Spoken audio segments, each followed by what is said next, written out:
This is our door.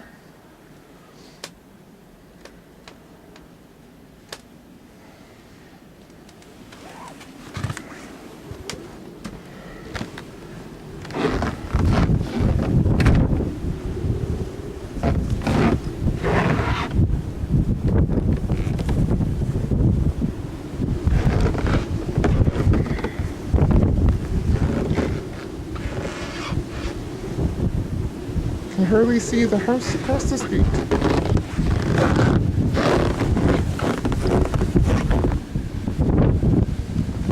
This is the drift between the house and the truck.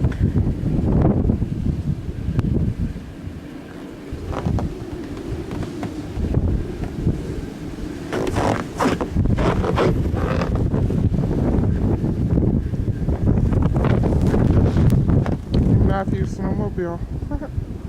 It is buried.